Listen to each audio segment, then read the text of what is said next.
Namam Vishnu Padaya Krishna Prastaya Bhutale Srimati Bhaktivedanta Swami Niti Namani Namaste Saraswati Devi Gauravani Pracharini Nirvisesa Sunyamari Praschachita Satari.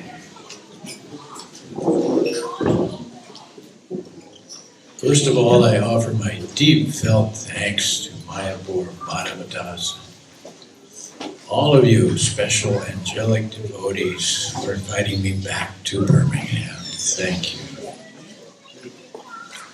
Your wonderful congregation here is always a sweet memory to me. Most of all, my deepest gratitude to Krishna for giving me such a long life, 81 years now, to recount and broadcast the inconceivable glories of my spiritual master, His Divine Grace A.C. Bhaktivedanta Swami Prabhupad. You'll have to slightly forgive me. The last 4 years I've been living in a forest in seclusion, more or less, and this is my first public outing. So I've made a few notes that I may refer to. Please forgive me.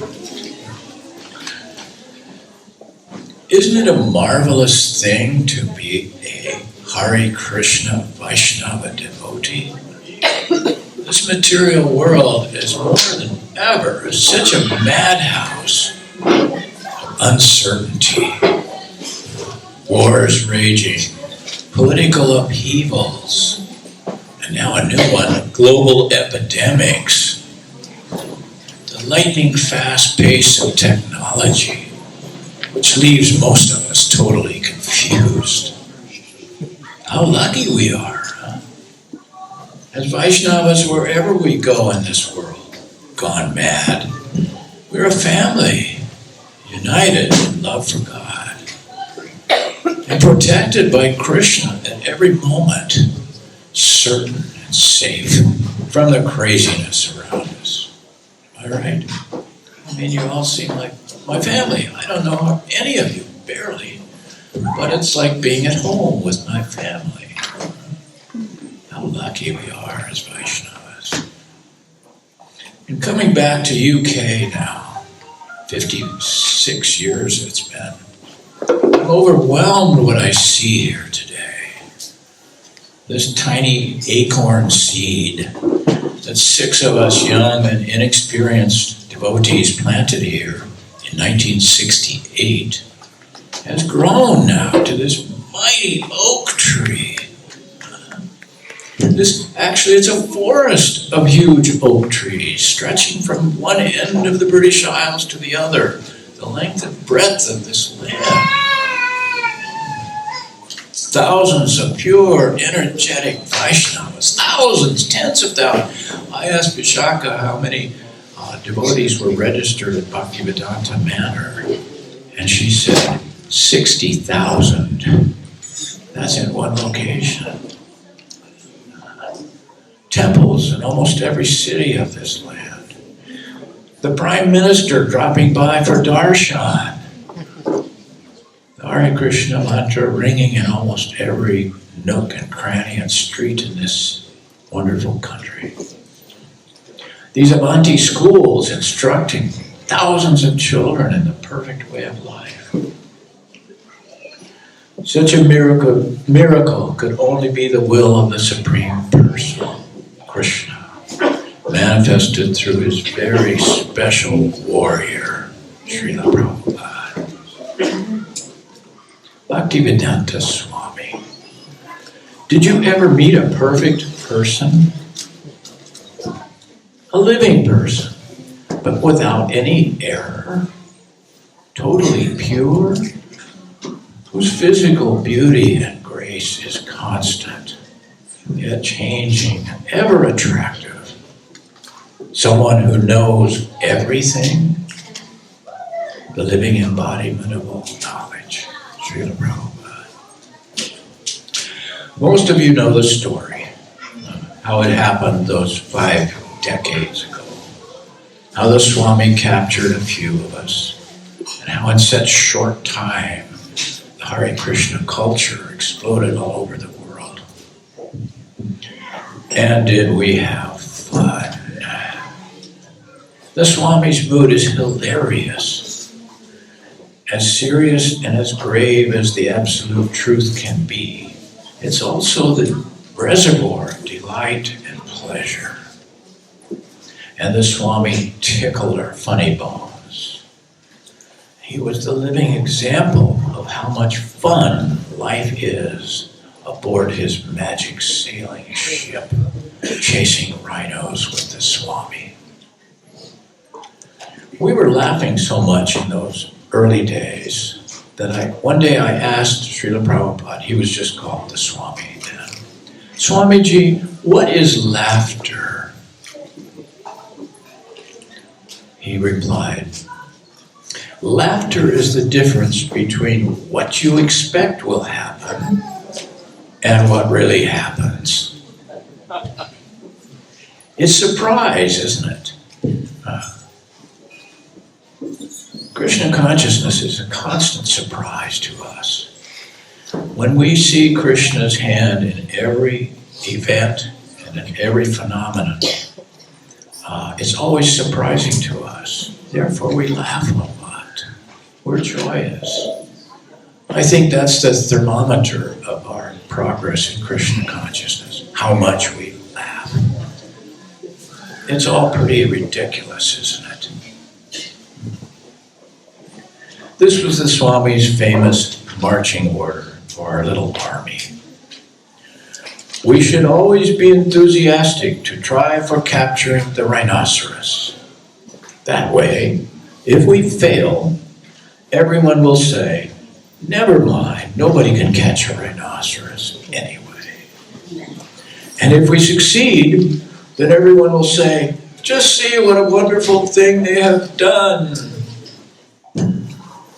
So as Mayapur Madhava mentioned, and some of you may know, I've been, over the past 10 years now, I've been writing and producing this 3-volume memoir of the 7 years I passed at Prabhupada's feet and by his side.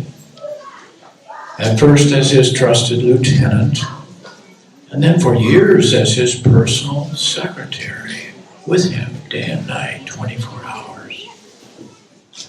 I call it chasing rhinos with the Swami. This theme, chasing rhinos, is central to understanding action, the heart and soul of devotional life. As you know, the Bhagavad Gita is Lord Krishna's instructions to Arjuna on the battlefield of Kurukshetra. And these instructions are the summum bonum, the summary and compendium of all knowledge. At the onset of Bhagavad Gita, Arjuna asks Krishna, what do I do? How do I act? And Krishna replies, just act for me. Strive for me with your fullest energy. Take the biggest risks for me. Win or lose, it doesn't matter. I will protect you. In other words, chase the rhino. Srila Prabhupada was the living example of this for us. Take a big risk. Take the risk for Krishna, and he must personally intervene to help you and remove the obstacles. He likes his bold devotees. And that way you get to see Krishna faster, because he has to come and help you, face to face. This is his promise to us. But Bhaktivedanta Swami said 2 things. He said, you become yourself Krishna conscious, and you spread Krishna consciousness. That's it. Moreover, you become Krishna conscious by spreading Krishna consciousness. You get 2 for the price of 1. Chase the rhino for Krishna, become Krishna conscious. It's a very simple formula. It's the simplest possible formula for a successful life. In those early days, we had no models, no history, there were no maps. There were no books even. We didn't even have Bhagavad Gita for 2 years.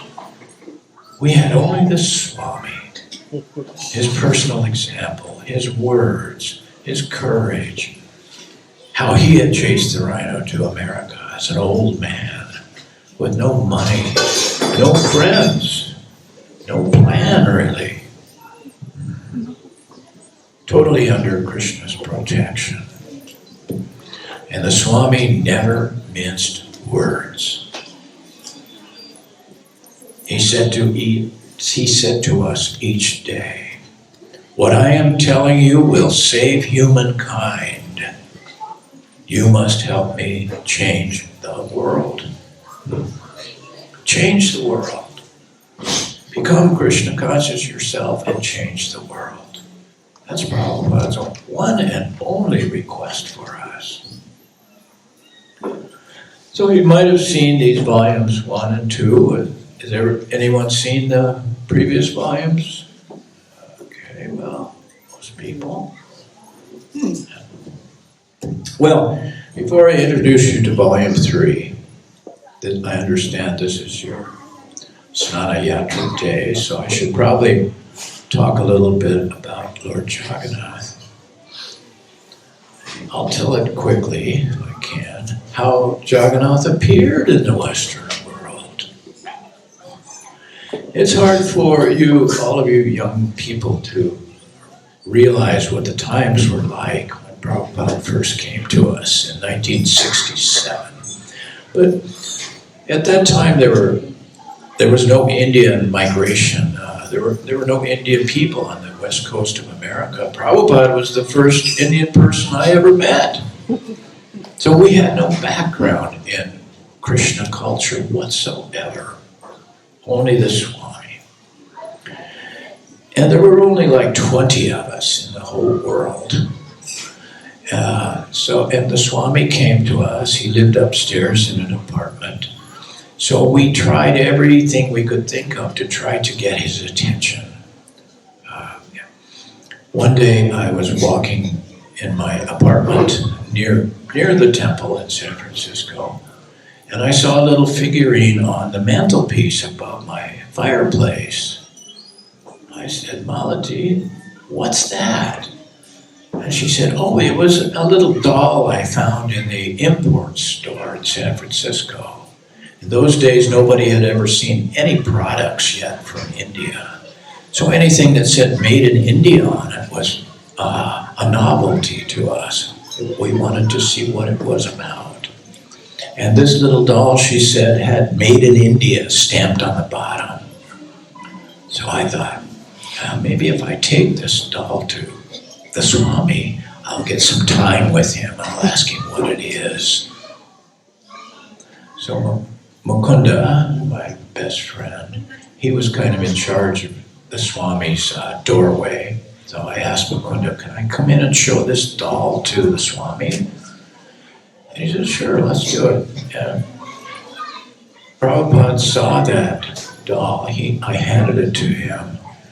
And his look came over his eyes, got that big, and he set it down on his table. And he fell down on the floor.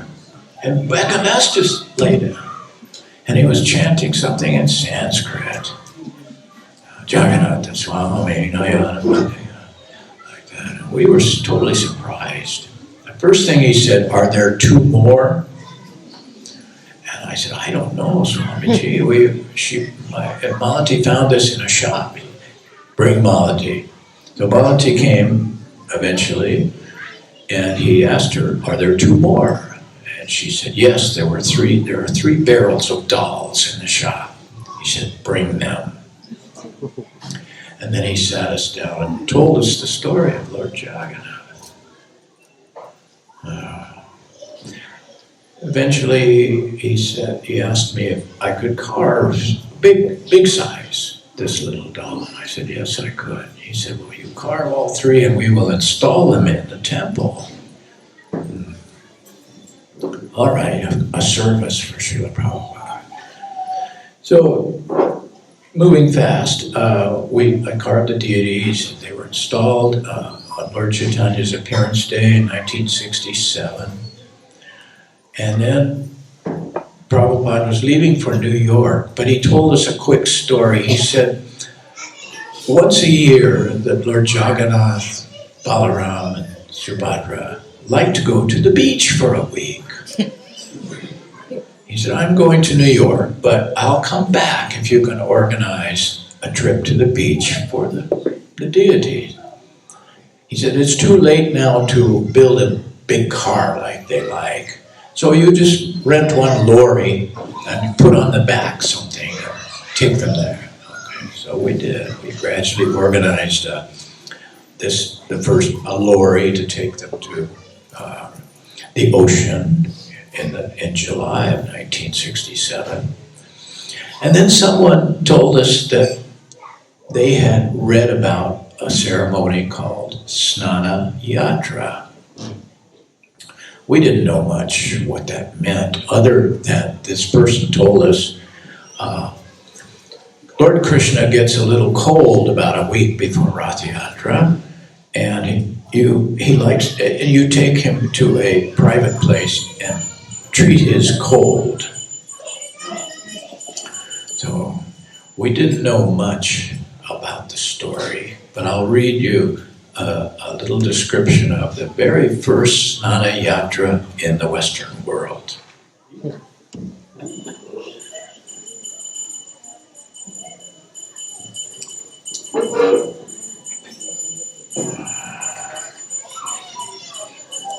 About a week before Rath Yatra, devotees came into the temple one evening to see that Krishna was missing from the altar.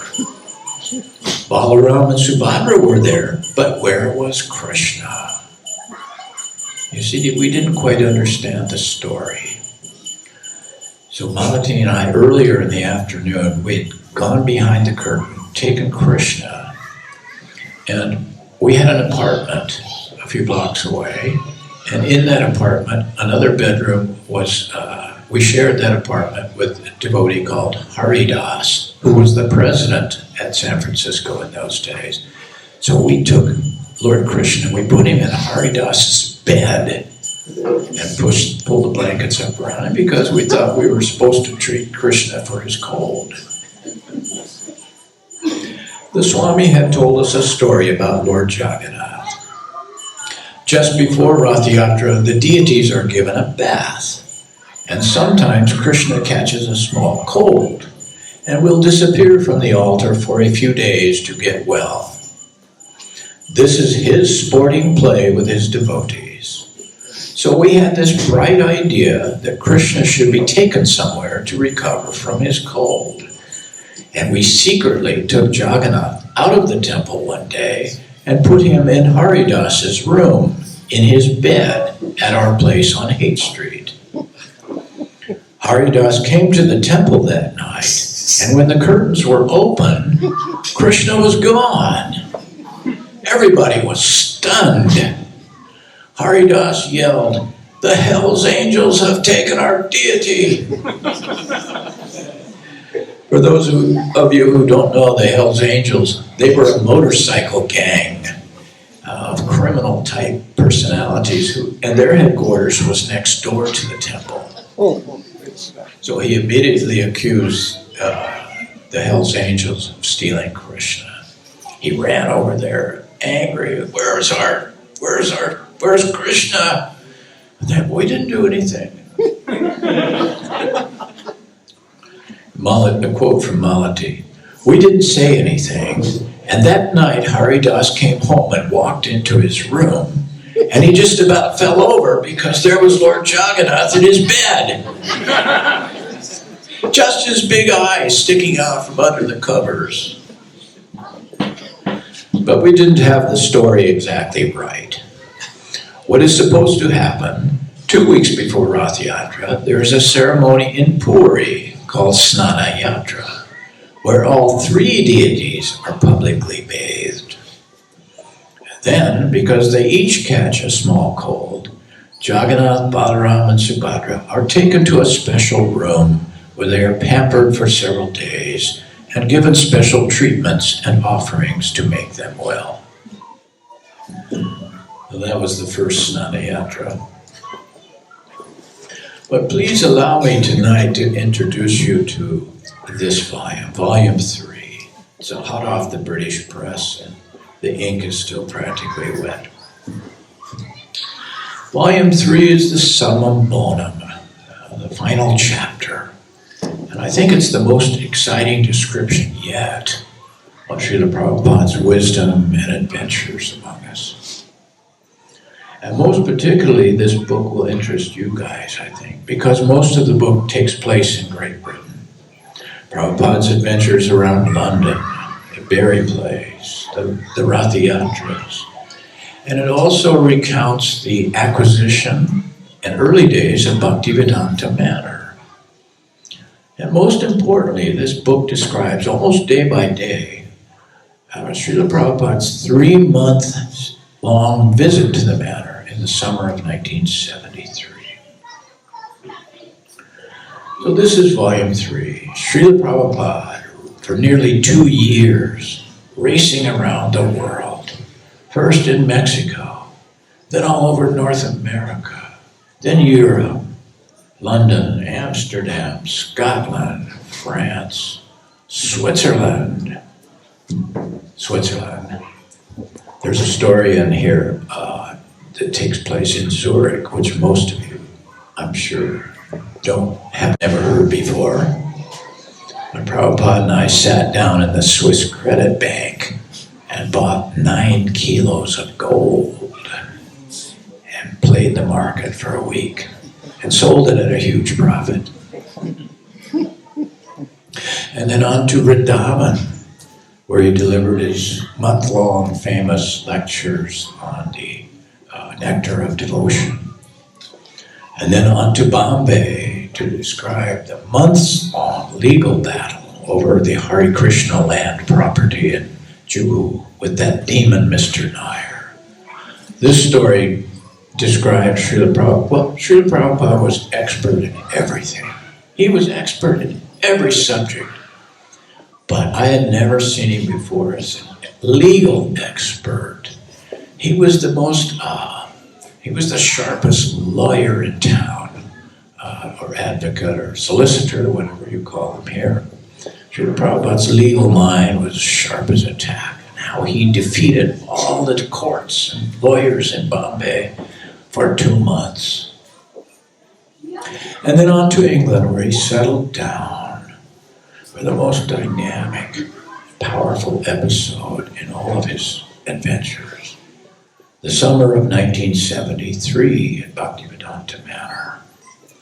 The lavish country estate gifted to him by George Harrison at Letchmore Heath. At the manor, Srila Prabhupada didn't have many outside engagements. So we knew to keep him there, we had to keep him interested. We wanted to keep him there as long as we could. So devotees fanned out all over, Sakshi might remember this, fanned out all over England to invite the most interesting people we could find to come and converse with Srila Prabhupada in his room. So I recorded over 55 conversations in that period, and some of the best ones are summarized in this book. So tonight I'll just read a few passages from Volume 3 to share with you just a taste of Srila Prabhupada's words of wisdom and his humor and his ability to finesse and converse with Britain's leading citizens. Okay, it's July 1972.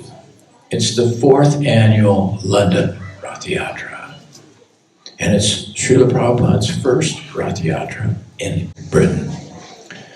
Now, from the beginning and from 1968 onwards, our main goal in bringing Krishna consciousness to England was to present Srila Prabhupada in a royal manner. We wanted him to appear here like a king, like royalty. So we waited, we worked hard for a year to make this happen, calling on Krishna to remove every obstacle. So when Srila Prabhupada finally did arrive in England, he was picked up in a Rolls Royce at the airport by the driver for the most famous person in the world, John Lennon, taken to Mr. Lennon's estate where he lived like a king in a palace. His devotees in London had recently made a record of the Hare Krishna Mantra with the Beatles, and it was now a top 10 hit. There was money pouring in. Hare Krishna was famous.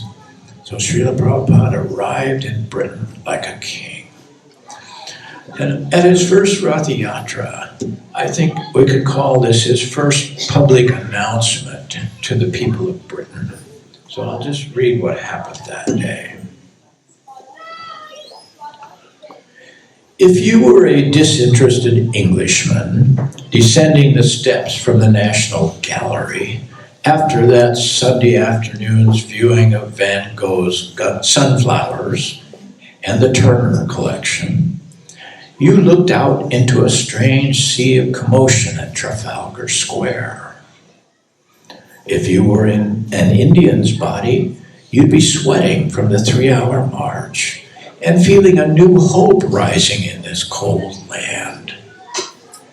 And if you're a Krishna devotee, you're now hoarse and thirsty, and you raise your voice to an out-of-body pitch as Prabhupada descends from the Rath car and takes his place on stage.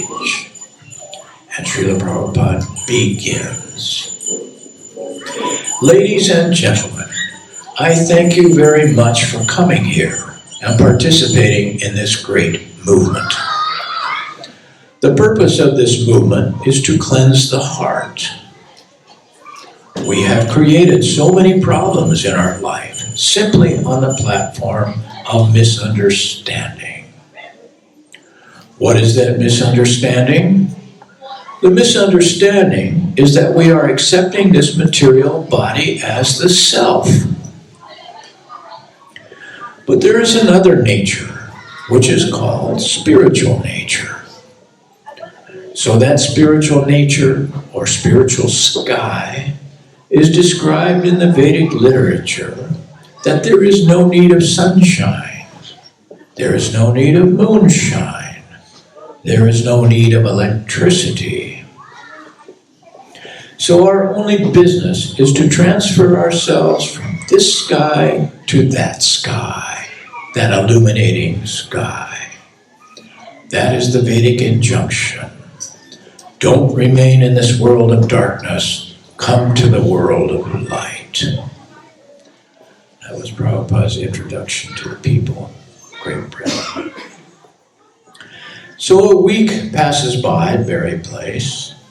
Then on July 13th, 1972, Srila Prabhupada, myself, and a devotee named Dhananjaya have driven out to George Harrison's new estate called Friar Park, near Henley-on-Thames in Oxfordshire. So imagine the scene. George has just taken us on a 2-hour tour of his 100-room castle and the acres of surrounding beautiful gardens. We're sitting in the house now, in a room with sliding glass doors open to the twilight and an evening breeze, looking out over the gardens.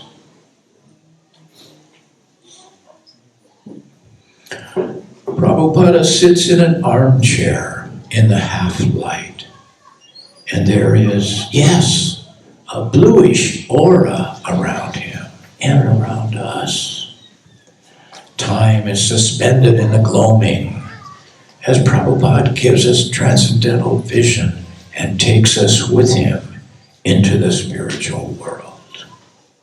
Prabhupada says, in the spiritual sky, there's nothing but freshness. Even the flowers picked from the trees and plants remain fresh. For everything in the spiritual sky retains its originality and does not fade. The fragrance of the flowers, picked from the trees and made into garlands, does not fade. For both the trees and the flowers are spiritual. The significance of spirituality is that everything is eternal and inexhaustible. Everything taken from everything remains everything. The bees hum around the fresh flowers, and their sweet sound is enjoyed by the Lord. But even within the material world, one can spiritualize one's existence by seeing the Supreme Lord within everything and worshiping Him by constant meditation. We sit silently for many minutes as the sun winks out. A quick glance at my watch says 9:15, and full dark descends on the room. Prabhupada holds us in a magic spell, and I sense this is a historic moment. Prabhupada has zapped us, convincing George beyond all doubt now. When he finally speaks, George clears his throat and then says in a husky voice, "I want to buy you an ashram like this place. I will get my estate agents to start looking tomorrow." And that's the beginning of Bhaktivedanta Manor. That was July 1972. Oh, about a year later, spring of 1973, we had acquired the manor. But you must remember there were only like 40 or 50 devotees in all of the UK in those days. We had Berry Place, this huge building in downtown London.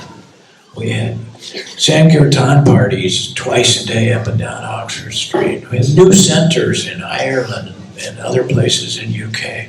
Plus this new huge manor house on 17 acres. So we were spread pretty thin. And though we weren't really prepared to receive him yet, we got a phone call from Srila Prabhupada in Los Angeles saying, "I am coming in 2 days." This was in May of 1973. We didn't even have light bulbs in the house. No fixtures on the doors. We were totally unprepared. But Prabhupada said, "Okay, I'm coming." And the devotees in Los Angeles had told us that Prabhupada was quite ill, that he had a bad cold, and that he was on his way to India to recuperate. On his way, he was going to stop and see the new manor house. So with very little warning, Srila Prabhupada sent us his arrival details, and I thought, well, you know, it's an hour and a half from Heathrow here, and if Prabhupada's sick, let's rent a helicopter and bring him by helicopter.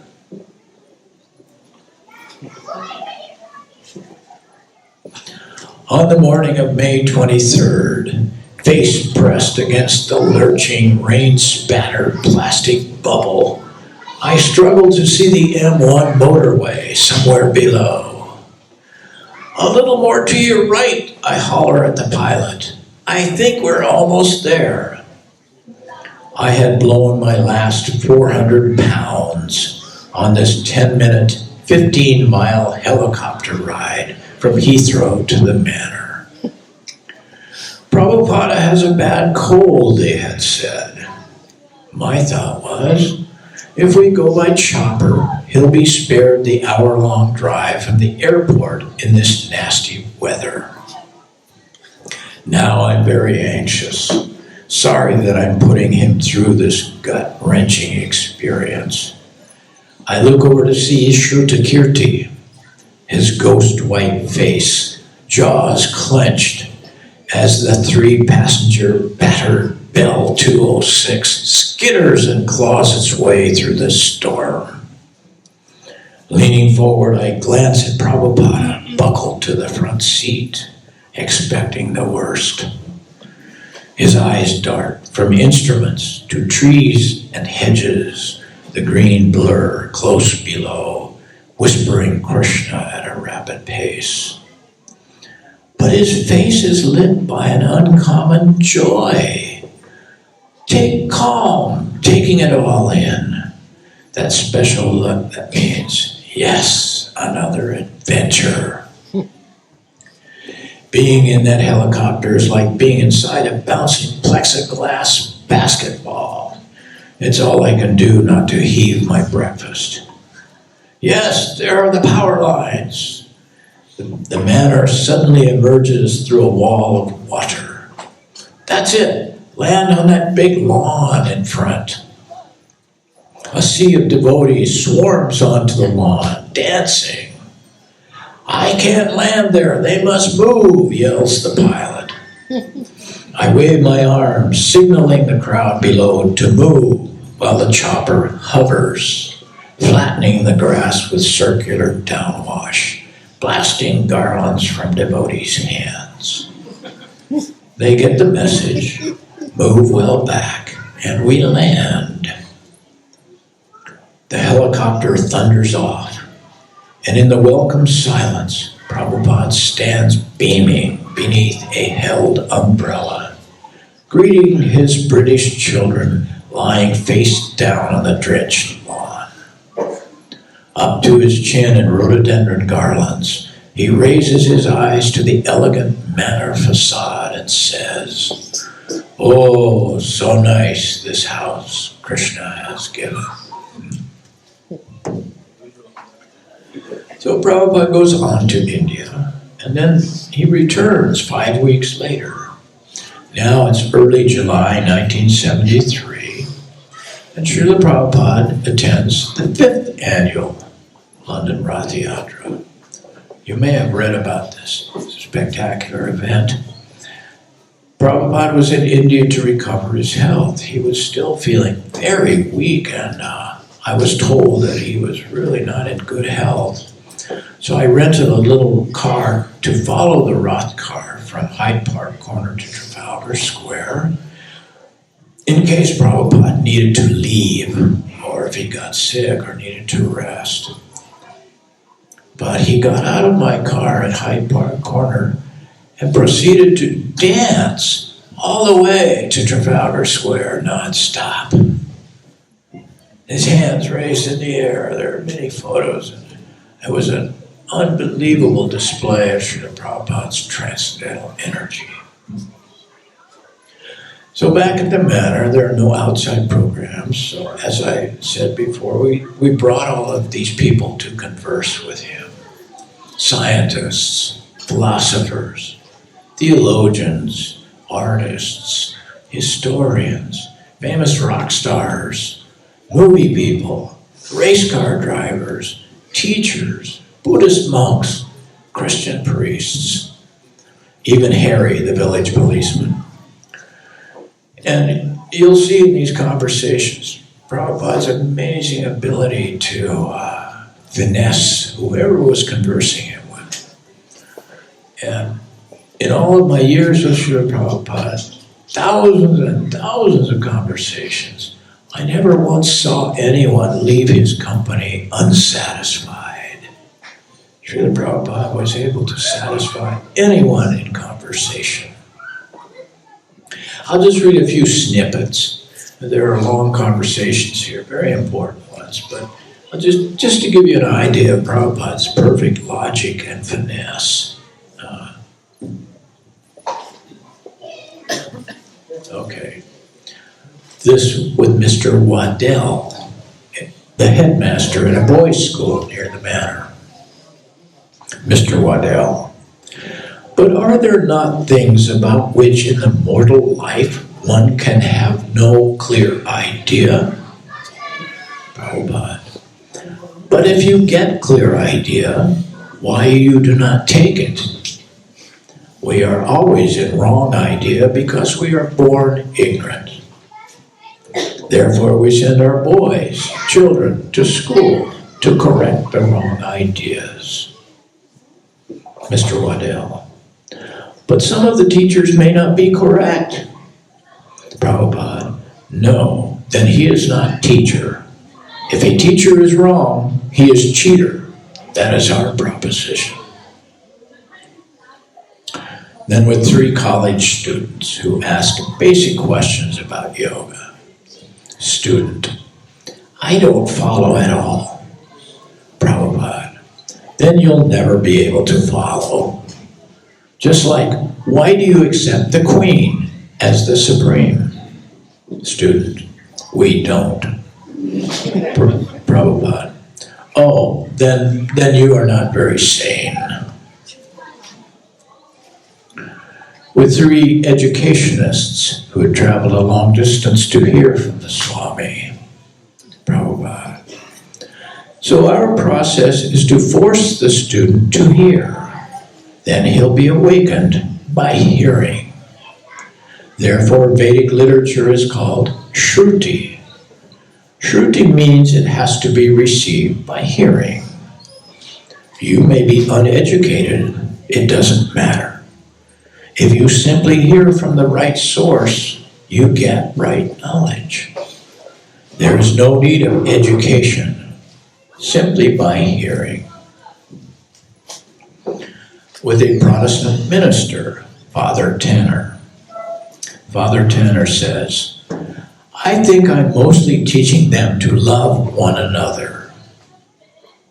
Prabhupada, you cannot be successful to teach people to love one another.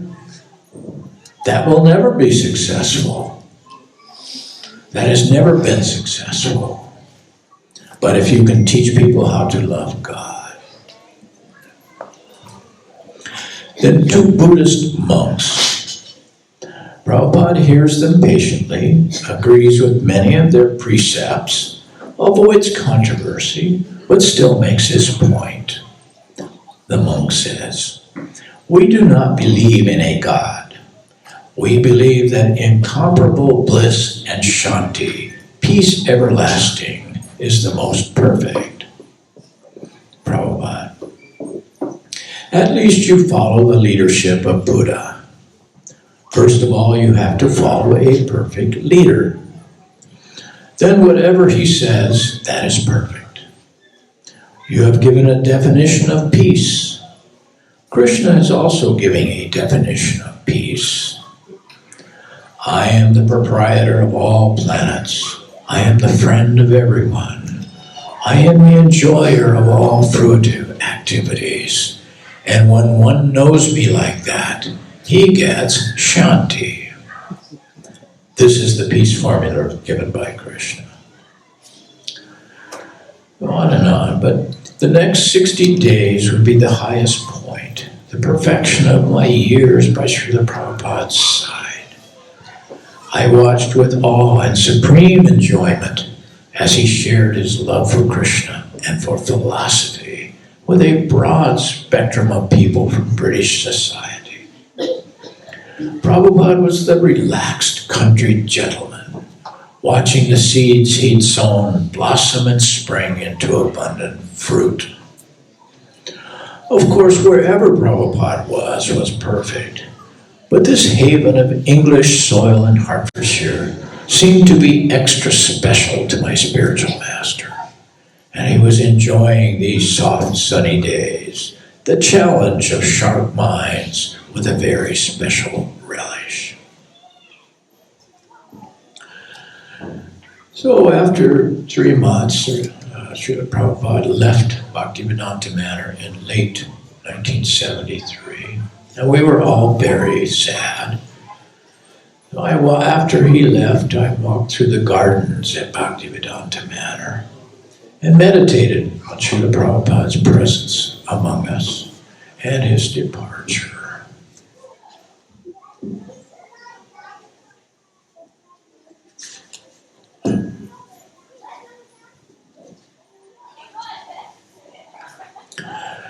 I look across shadowed lawns as early October sun gilds gabled slate roofs and fluted chimneys and slides down the storybook outer walls of Bhaktivedanta Manor, lighting the mullioned windows to rooms upstairs where you so recently played with us. I remember the unusual beauty of your face and mouth, the flowing ease and subtle lines of cheeks and crinkles wrapping around and punctuating another perfect mood. Your dancing eyes, now somber and unmoving in thought, now wide and full of mischief. I recall the soft golden flesh of your shoulder and the surprising hard tissues beneath it, the flow of blue veins under forearms, behind knees, how they throbbed with a cool, even pulse as you lounged in the sun and roared with power when you danced all day. Watching you shave always had me in stitches. The wide, intent eyes and grimaces as you swiveled the mirror to see that your T-lock was straight or to check on a possible loose tooth. I remember how you dressed yourself slowly, keenly observing each cloth before choosing, then tied and tucked your dhoti with care. Nor can I forget quick pink fingers at your buttonholes, and how sometimes you leaned forward for me to close the one at the neck. Sun strikes the bright painted rainbow windows enclosing Sri Sri Radha Gokulananda, and I hear the ringing kartals and muted voices of devotees singing your praises. Jaya Prabhupada, Jaya Prabhupada, Jaya Prabhupada, Jaya Prabhupada, growing louder as I enter the temple room and fall flat, glancing to my right. Wait, is he catching you for a moment, knowing you're still here on your very cool throne? I approach Radha and Krishna and see them well-dressed, serene, exhilarated with their new home and family. I am weak with gratitude to them for gifting me this raremost destiny. I'll catch my spiritual master down in India now, hang out with him for a while, maybe chase some more rhinos, show him what I can do. How could life be any better than this?